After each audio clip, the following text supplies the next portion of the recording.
जय हिंद साथियों, कैसे हैं आप सभी। उम्मीद करता हूं बहुत अच्छे होंगे। हम लोग इसमें पढ़ रहे हैं कॉस्ट अकाउंटिंग, जहां हमारा चैप्टर चल रहा है यूनिट कॉस्टिंग और सिंगल आउटपुट। जहां हमने आपको बताया कि ये क्या होता है और फॉर्मेट ऑफ कॉस्ट शीट, दो चीजें हम लोग कर चुके हैं। आज यहां से हमारा प्रैक्टिकल प्रॉब्लम सॉल्यूशन का सेशन शुरू होगा और लगभग 12 क्वेश्चन हम लोग यूनिट कॉस्टिंग से रिलेटेड करेंगे साथ में मिलकर के। और वो 12 क्वेश्चन जो मैंने सेलेक्ट किए हुए हैं, उनको करने के बाद यूनिट कॉस्टिंग का कोई भी क्वेश्चन ऐसा नहीं होगा जो आप कर ना पाए, और एग्जामिनेशन में आपका उन्हीं 12 में से कोई एक क्वेश्चन आने की संभावना रहेगी। तो बिना किसी विलंब के स्टार्ट करेंगे हम लोग आज का अपना ये सेशन, जिसमें एक प्रैक्टिकल प्रॉब्लम हम लोग करेंगे साथ में मिलकर।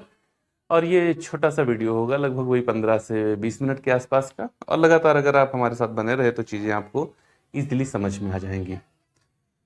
क्वेश्चन का पीडीएफ आपको हमारे टेलीग्राम चैनल कॉमर्स विद शिरा पे मिल जाएगा, और स्क्रीन पर भी क्वेश्चन आपको दिखाई दे रहा होगा। क्वेश्चन के अंदर इंफॉर्मेशन है, you have received the following information from cost records of a manufacturing company: closing stock of raw material, closing stock of finish goods, purchase of raw material, work in progress, opening stock of raw material, opening stock of finish goods, sale of finish goods, office expenses, selling and distribution expenses, direct expenses, factory expenses, underwriting commission and commission received.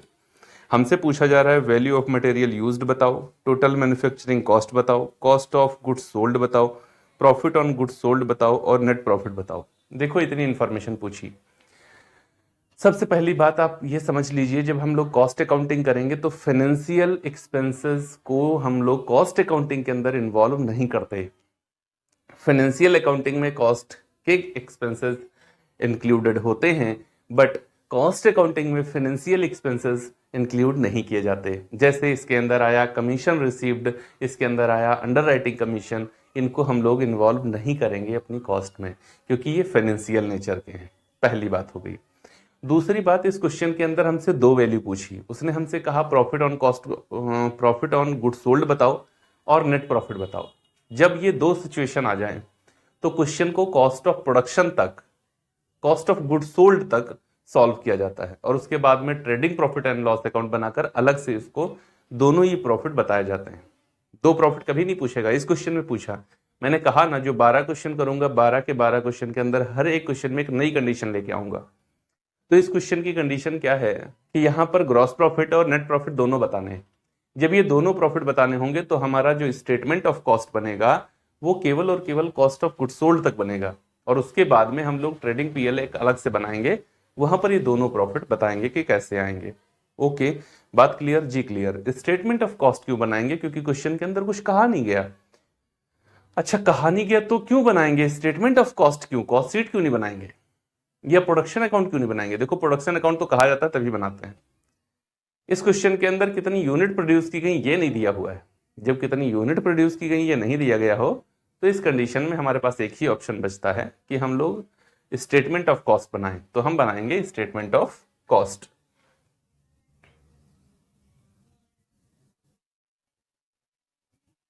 Statement of cost देखेंगे कोई date दी हुई है क्या, किस date में इसको prepare किया जा रहा है। तो 1 जनवरी और 31 जनवरी, तो फॉर द पीरियड एंडेड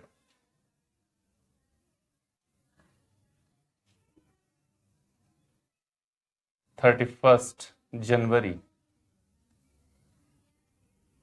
2011 में हम लोग इसको प्रिपेयर कर रहे हैं। तो इसके फॉर्मेट इसका बना लेंगे हम लोग।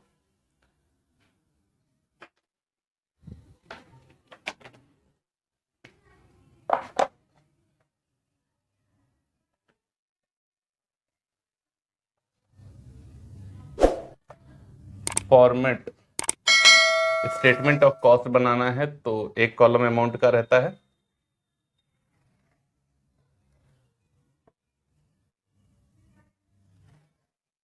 ये फॉर्मेट हो गया हमारा। यहां पर पर्टिकुलर्स और ये टोटल कॉस्ट। स्टार्टिंग कहां से होगी? सबसे पहले opening stock of raw material से स्टार्टिंग होती है। Opening stock of raw material, RM का मतलब है रॉ मटेरियल। तो opening stock of raw materials 24,000 रुपए क्वेश्चन के अंदर दिया हुआ है। इसके साथ में ऐड करते हैं purchase of raw material. Purchase of raw material है 20,800। एक बार देख लेंगे क्या कोई कैरीज वगैरह है, तो ऐसा कुछ नहीं है, तो इसको ऐड कर दिया। ये 4,800 और इधर ये 44,800 हो गया। इसमें से माइनस कर देंगे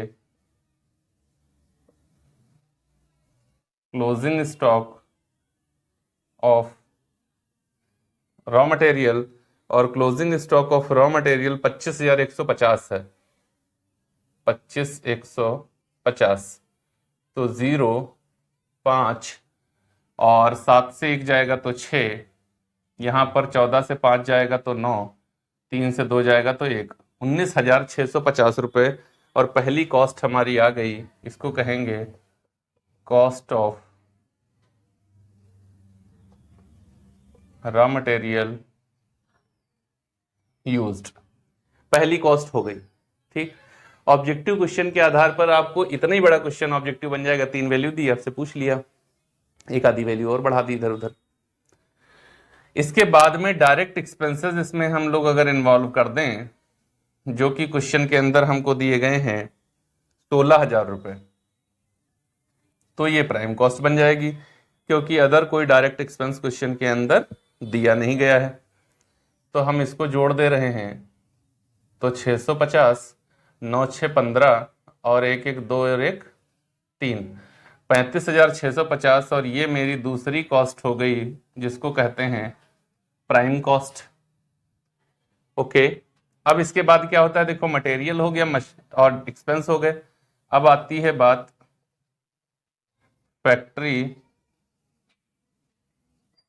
फैक्ट्री ओवरहेड्स की। तो क्वेश्चन के अंदर ढूंढ के आओ, फैक्ट्री का एक्सपेंस डायरेक्ट लिखा हुआ है, फैक्ट्री एक्सपेंसेस 9,000 सीधे लिखा हुआ है। तो फैक्ट्री ओवरहेड्स 9,000 डायरेक्ट लिखा हुआ है, इसलिए कुछ नहीं करेंगे, सीधा जोड़ देंगे। देखो, छोटा सा क्वेश्चन है, केवल एक फॉर्मेट दे रहा हूं कि कैसे इसको लगाना है, लेकिन इसका मतलब ये नहीं कि ये इंपॉर्टेंट नहीं है। क्वेश्चन अच्छा है क्योंकि इसके साथ 2 प्रॉफिट पूछ लेना, इस वजह से। तो 0 5 6 9 5 14 3 1 4, 44,650। और इसके साथ में बताया था आपको, हम लोग ऐड करते हैं opening stock of work in progress. Work in progress का ओपनिंग स्टॉक, देखो बताया था आपको, फॉर्मेट बहुत इंपॉर्टेंट होता है। पिछला वीडियो नहीं देखा है तो उसको देखना, 38 मिनट का वीडियो है, उसके अंदर पूरा कंप्लीट फॉर्मेट समझाया है। क्यों इसको ऐड, क्यों किसी भी वैल्यू को ऐड करते हैं, क्यों किसी भी वैल्यू को लेस करते हैं, उसको समझ लो, 80% चैप्टर हो जाएगा। Opening stock of work in progress ये दिया हुआ है 8,220 रुपए, 8,220 रुपए का। ऐड किया 0 5 2 7 6 2 8 8 4 12 4 2 4 और 1 5, 52,870। और लेस किया closing stock of work in progress, ये दिया हुआ है 8,000 रुपए।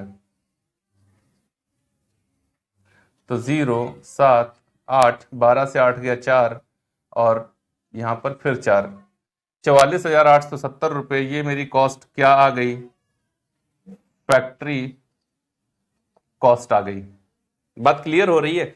जी सर क्लियर हो रही है। फैक्ट्री कॉस्ट आ गई। फैक्ट्री कॉस्ट के बाद में आती है बात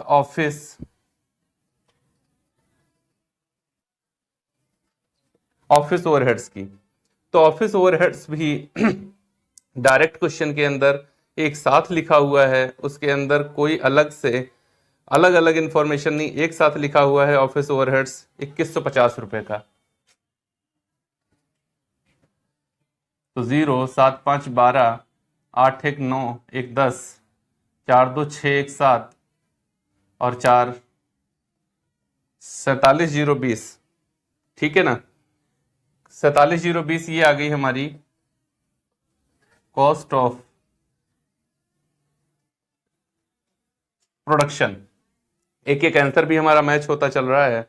दूसरी वैल्यू हमसे यही पूछी जा रही थी, वो आ गई है। इसके साथ ऐड करते हैं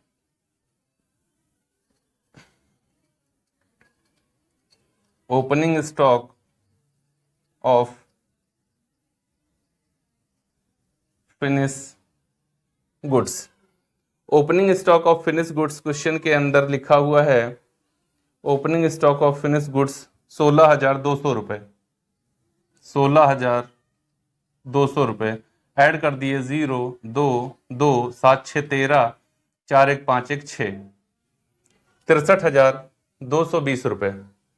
0 2 2 7 6 13 4 1 5 1 6 और लेस कर दिया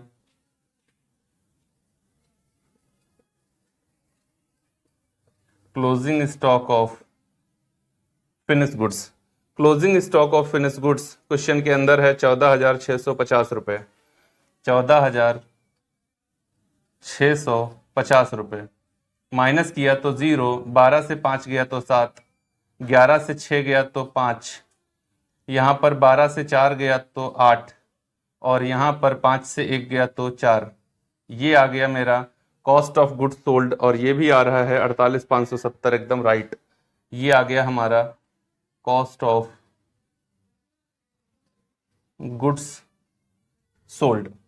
मैंने आपको कहा कि जब क्वेश्चन के अंदर हमसे ग्रॉस प्रॉफिट या प्रॉफिट ऑन गुड्स सोल्ड और नेट प्रॉफिट दोनों पूछे जा रहे हों तो क्वेश्चन को हम कॉस्ट ऑफ गुड्स सोल्ड तक ही सॉल्व करते हैं और उसके बाद में ट्रेडिंग पीएल अकाउंट अलग से बना करके हमें वो दोनों ही प्रॉफिट बताने होते हैं। तो क्वेश्चन हमारा यहां तक सॉल्व हो चुका है। देखो ये क्वेश्चन बेसिकली यहां पर स्टॉक की वैल्यूज को कैसे दिखाना था, इस वजह से क्वेश्चन है। देखो आपको सारे स्टॉक आ गए, रॉ मटेरियल आ गया, वर्क इन प्रोग्रेस आ गया, फिनिश गुड्स आ गया। लिखने का तरीका यही होता है और उम्मीद है आपको समझ में भी आ रहा होगा अगर लगातार आप हमारे साथ बने हुए हैं। देखो मैं एक बात आपको बोलता हूं, वीडियोस के व्यूज पे मत जाना। नहीं आ रहे तो इसको हम क्या करें, हमारे हाथ में तो है नहीं। लेकिन इस बात का मैं वायदा करता हूं कि अगर आप लगातार हमारे साथ बने हैं और वीडियो को पूरा देख रहे हैं तो कंटेंट आपको समझ में आएगा, क्वेश्चन आपका समझ में आएगा आपको, और फिर कोई कोई क्वेश्चन आपसे गलत भी नहीं होगा। इस बात का मैं आपको वायदा करता हूं। और अगर ये मेरा सोचना गलत है तो आप कमेंट बॉक्स में जरूर बताइएगा, मैं तो और सुधार करने की कोशिश करूंगा। तो अब हम लोग बनाएंगे trading profit and loss account. Trading profit and loss account. Okay, तो ट्रेडिंग पीएल बनाएंगे हम लोग। वैसे तो ये एनुअल ही बनाया जाता है, लेकिन यहाँ पर as a situation, as a condition इसको हम लोग प्रिपेयर कर रहे हैं मंथली कंडीशन में, क्योंकि हमको इस एक महीने में ही पूरा प्रॉफिट बताना है कि कितना हुआ है।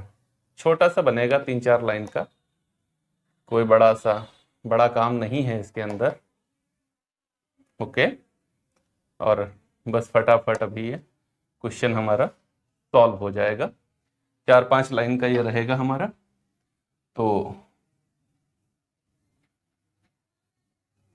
पार्टिकुलर्स अमाउंट, पार्टिकुलर्स अमाउंट इधर लिखते हैं to cost of goods sold. Cost of goods sold है 48,570। 48,570 रुपए की कॉस्ट ऑफ गुड्स सोल्ड है, मतलब माल को बेचने की लागत है 48,570। क्रेडिट में लिखेंगे बाय सेल्स। सेल्स है क्वेश्चन के अंदर 62,800, 62,800। बस इसका टोटल कर लिया 62,800, 62,800। डिफरेंस निकाल दिया 0, 3, और 5 1 6, 6 2 8, 8 4 12, 4 1 5, 14,230 ये आ गया to gross profit, CD। Okay भाई, ग्रॉस प्रॉफिट क्या होता है? Sales minus cost of goods sold बराबर ग्रॉस प्रॉफिट। इसी को ब्रॉट डाउन कर दिया बाई ग्रॉस प्रॉफिट BD 14,230। इधर लिखा to selling and distribution expenses. ये क्वेश्चन के अंदर 4,000 रुपए दिए हुए हैं, और सेलिंग का जो खर्च होता है ये एक इनडायरेक्ट एक्सपेंस है। इनडायरेक्ट एक्सपेंस को PL में दिखाया जाता है। इधर मैंने इसका टोटल कर लिया 14,230, यही मैं यहां ले आया 14,230, उसमें से 4,000 माइनस कर दिया तो 10,230 रुपए का हमारा हो गया टू नेट प्रॉफिट। पूरा क्वेश्चन सॉल्व, जितना हमसे पूछा जा रहा था हमने सब कुछ बता दिया है और एकदम राइट आंसर हमारे आ चुके हैं। ओके, बात क्लियर हो गई आपको? जी सर, बात क्लियर हो गई है। क्या क्वेश्चन आपको सही तरीके से सरलता पूर्वक समझ में आ गया है? जी सर, समझ में आ गया है। अगर नहीं आया है तो कमेंट बॉक्स में आकर के प्रतिक्रियाएं अपनी जरूर दीजिएगा, और अगर समझ में आया हो तो जिम्मेदारी थोड़ी और बढ़ जाती है प्रतिक्रियाएं देने की। वीडियो अच्छा लगा हो तो like, comment, share and subscribe करने की जिम्मेदारी हमेशा आपकी है, और अपनी जिम्मेदारियों से आप विमुख नहीं होंगे, ऐसा मेरा विश्वास है। मिलेंगे अगले वीडियो में एक और बेहतरीन प्रैक्टिकल प्रॉब्लम के साथ। तब तक के लिए जय हिंद दोस्तों।